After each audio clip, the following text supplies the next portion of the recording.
Listening test. You will hear a number of different recordings and you will have to answer questions on what you hear.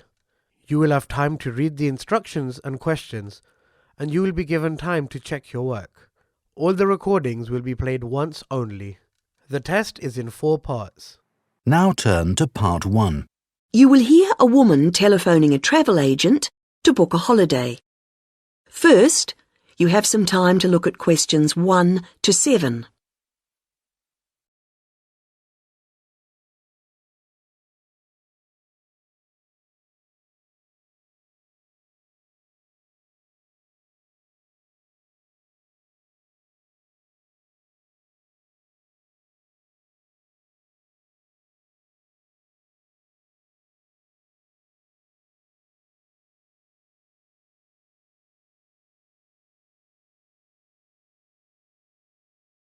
You should answer the questions as you listen, because you will not hear the recording a second time. Listen carefully to the first part of the conversation and answer questions 1 to 7. Hello, you're through to Go Travel. This is Darren speaking. How may I help you today? Hello, I'm calling to book a holiday. Great. May I take your name, please? Yes, it's Greaves, Anna Greaves. Is that G-R-E... No, Grieves, and Anna is with double N. Right. Thank you, Anna. Now, we're delighted you've called us. Can I ask where you heard about us? It was your advertisement in one of the magazines. Was it Holiday World? Oh, yes, that's the one. Good, thank you. It's useful to know. Of course. And did you have a particular holiday in mind, or was it a general inquiry? I think I've chosen. I like the look of the one with the code FT4551. The right destination and the prices seem reasonable. Right. Now, was it for yourself only, or...? Oh no, I want to go with a couple of friends, so there'd be 3 of us going. OK. Now, there's a choice of dates, as you know. Yes, I think, well, we've got to be back by the end of August, so if we say going on August the 16th, that would work fine. No problem. And you can also choose the length of your holiday. There's, let's see, 7, 11 or 14 nights. We thought the middle one would be great. Longer would be nice, of course, but... Maybe next year. Yes. And you do need to have insurance. Uh-huh. With 3 levels, Standard, Super and Super Plus. Standard seems a bit basic. Let's say Super. That should be sufficient. Fine. Before you hear the rest of the conversation, you have some time to look at questions 8 to 10.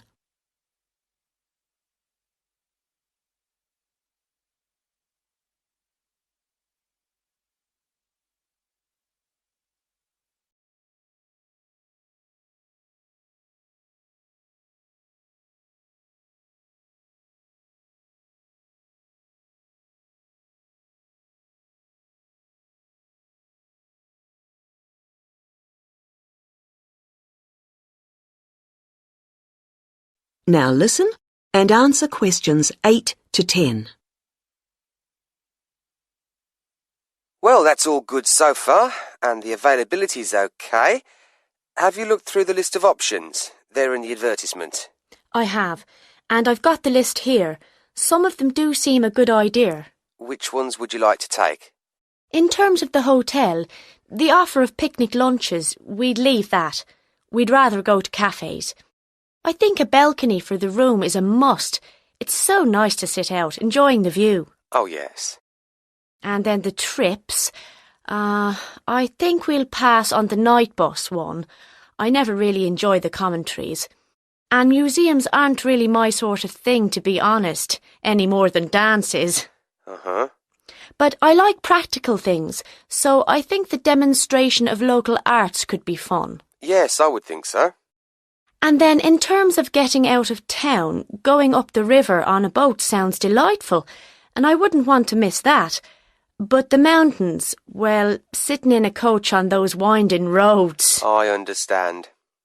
OK, Well, that's all I need for the booking at this point. Just a few details for you and then we'll check the payment. That is the end of section 1. You now have half a minute to check your answers.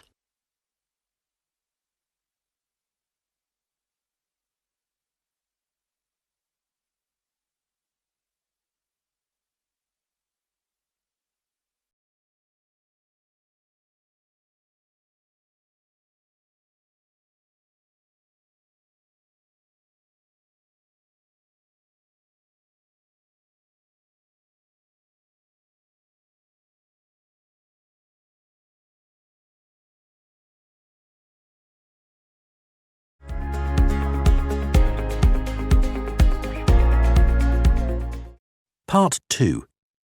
You will hear a talk about Runwell, a charity that raises money by organising running races. First, you have some time to look at questions 11 to 17.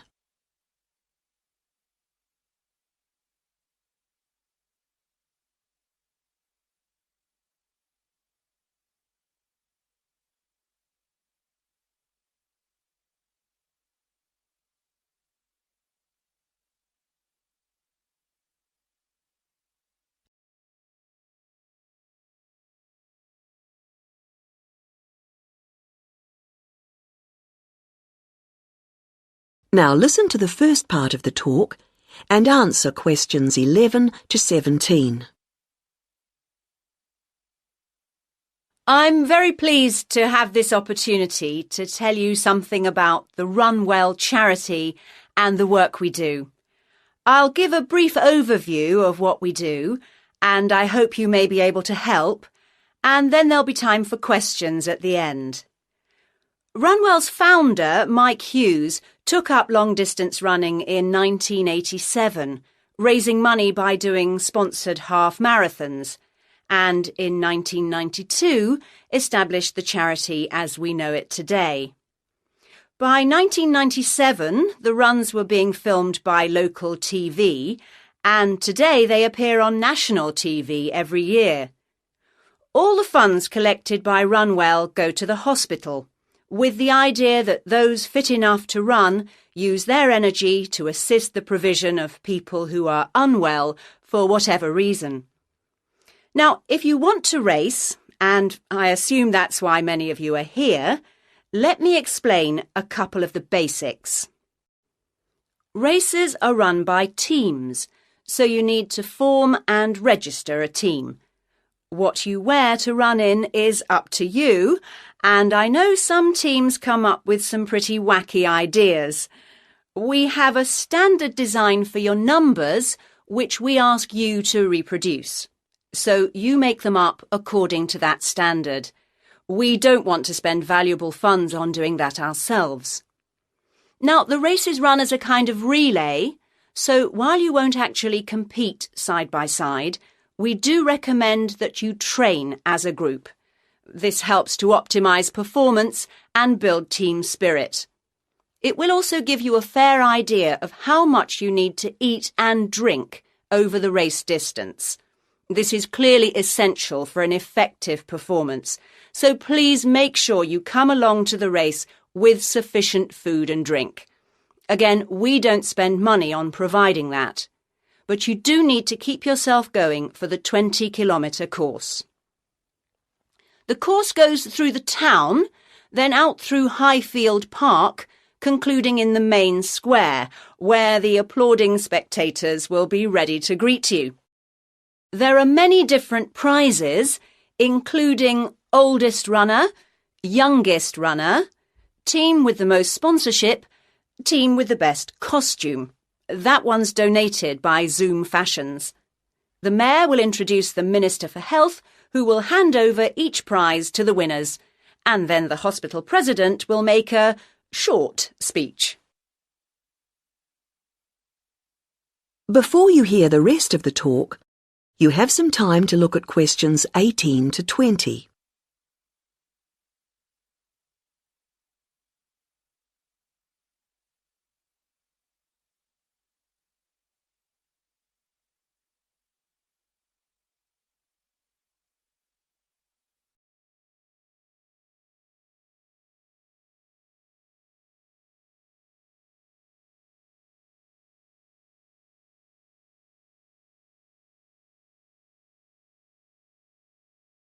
Now listen and answer questions 18 to 20. OK, that's the big race.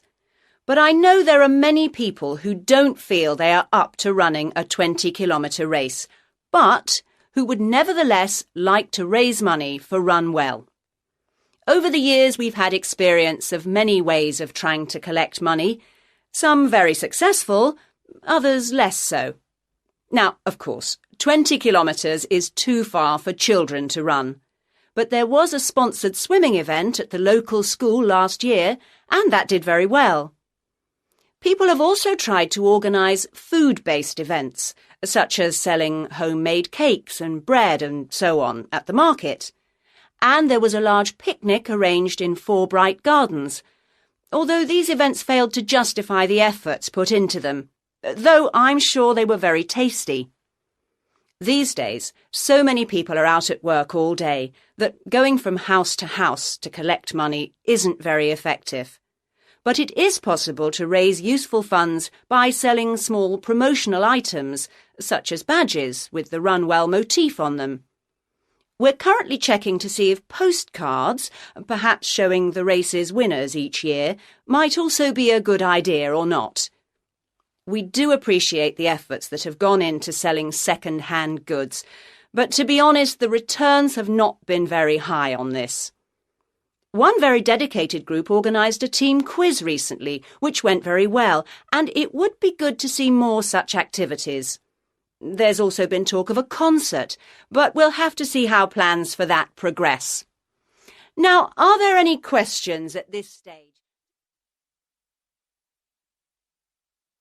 That is the end of section 2. You now have half a minute to check your answers.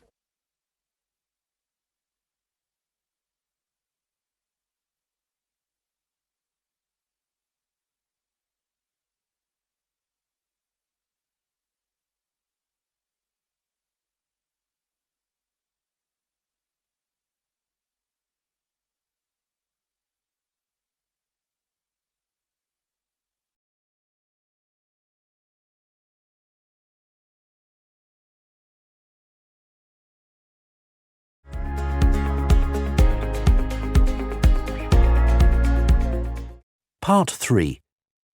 You will hear 3 linguistics students, Joe, Martin and Angela, discussing the presentation that Joe is giving soon as part of his course. First, you have some time to look at questions 21 to 26.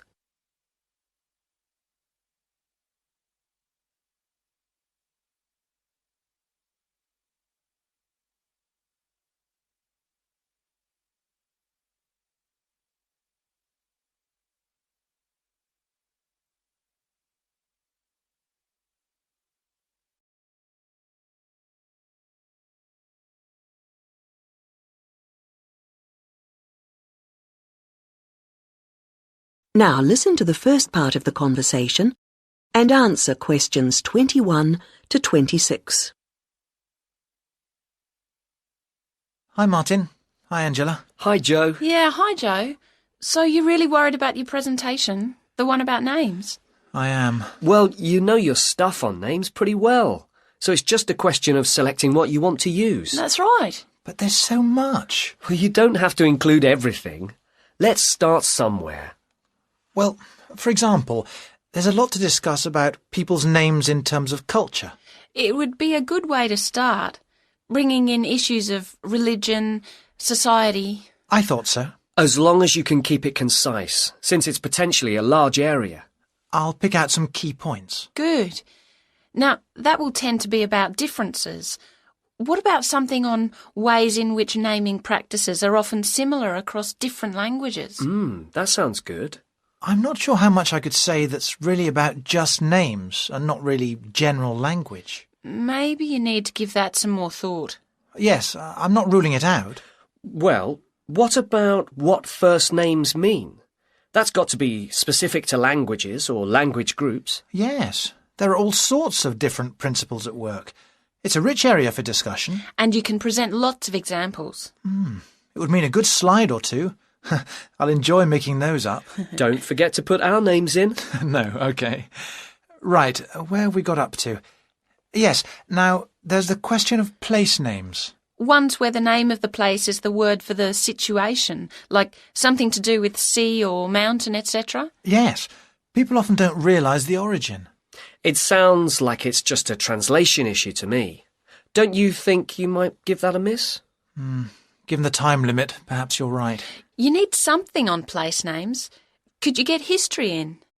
Actually, the way migrants often used to name places after somewhere in their country of origin is interesting. Sounds a bit narrow to me.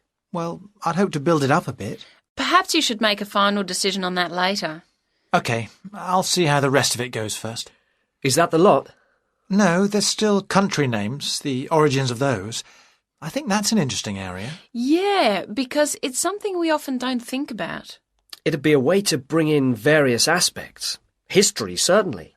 I could project a map of the world and have people match the original meanings to the countries. Well, that seems to be a foregone conclusion. Fine. Yes, I'm feeling clearer already. Now you have some time to look at questions 27 to 30.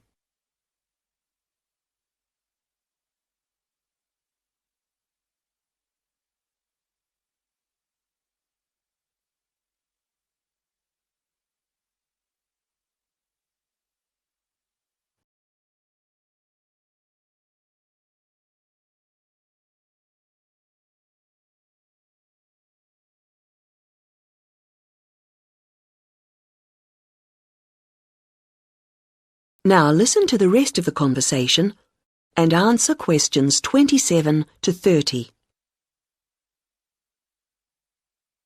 You know, there's another aspect that I think I'll cover. Yes? Brand names. Isn't that more to do with business studies? Well, international companies are finding it increasingly important to have brand names that can be used in many different countries. Oh, so they can advertise the same product everywhere? Yes, and it seems that brand names are very special in our brains. How so? Well, there was a research study recently, carried out on a group of about 50 students. They showed them 108 words, and the students had to say whether they recognised them as real words or not. The list included, all mixed up, ordinary nouns, brand names, and meaningless words, and they were shown all the words quickly. And the brand names seemed to be recognised strongly and in the emotional right-hand side of the brain.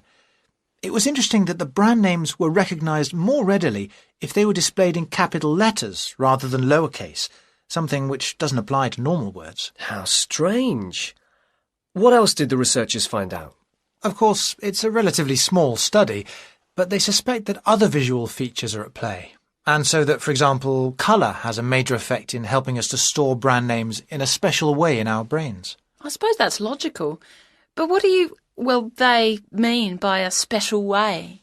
I'm not saying I understood everything about this study. Of course not. But they seem to be saying that the power of brand names is that they conjure up a range of associations inside our brains, more so than ordinary words or names do.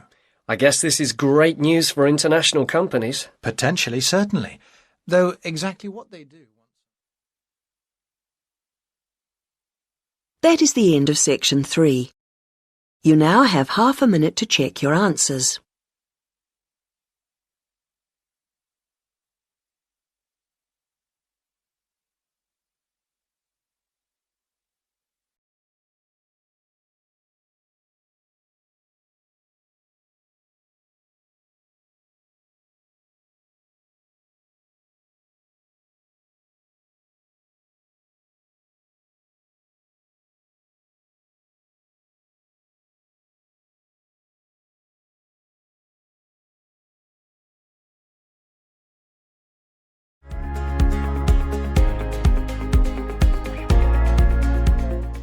Part 4. You will hear part of a lecture about balloons and airships. First, you have some time to look at questions 31 to 40.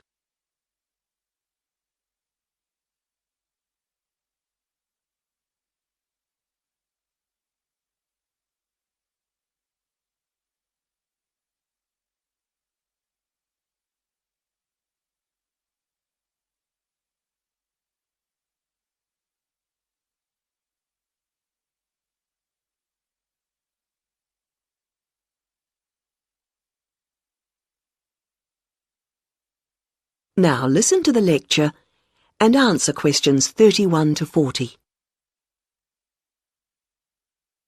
Now, balloons and airships are worth consideration because while on the one hand they represent humans' first successes at air flight, after centuries of less than successful theory and experimentation, they also, on the other hand, continue to be used today. We may have appeared to have moved on to jet planes and space rockets, but you can still see these more primitive flyers in the skies. OK, gas balloons first. France saw the first balloon flight in 1783, and this began a process of development. By 1862, in the Civil War in the United States, we find Thaddeus Lowe replacing spies with balloons to go behind enemy lines. The success of this led to the continued use of balloons in peacetime, and they were employed in the creation of maps. And such applications continue to this day, with balloons assisting in increasing our knowledge and understanding of the world we live in. Unmanned balloons are still widely used to collect data to inform scientific research of various kinds. You'd be surprised at how much they contribute. All sorts of instruments can be mounted in a balloon, and ongoing investigations into climate benefit from the information that can be gathered from a flight. Well, that's gas balloons. Now, the increase in the popularity of ballooning as a sport or leisure activity has been mainly due to the development of the modern hot air balloon, being cheaper and safer than the gas balloon. Heating air, rather than using potentially explosive gas, is what makes these rise, although the process doesn't generate as much lift as with gas balloons. But this is a small price to pay for its other benefits, and this type of balloon is no doubt here to stay.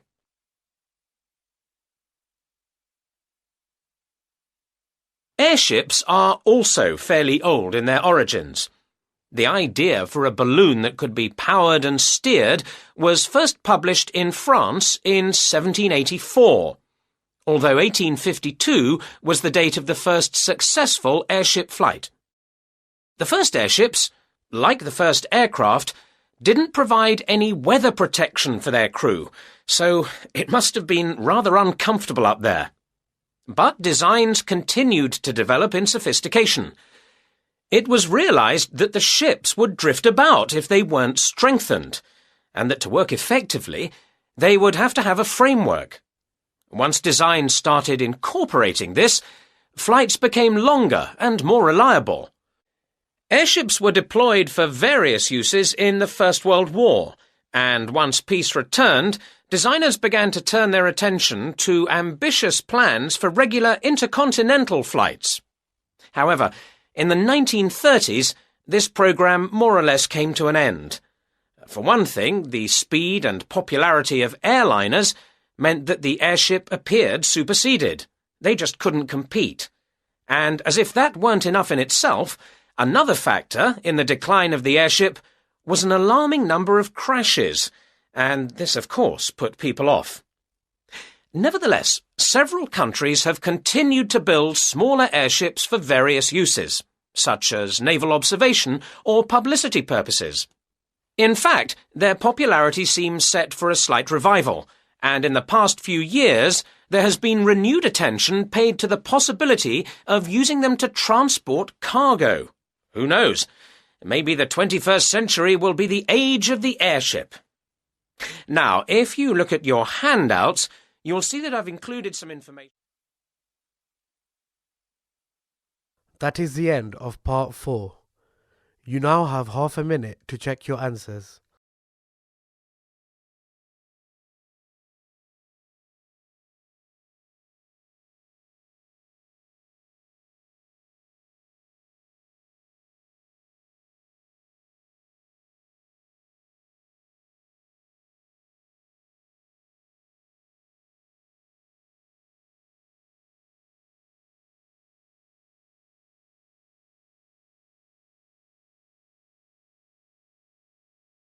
That is the end of the listening test.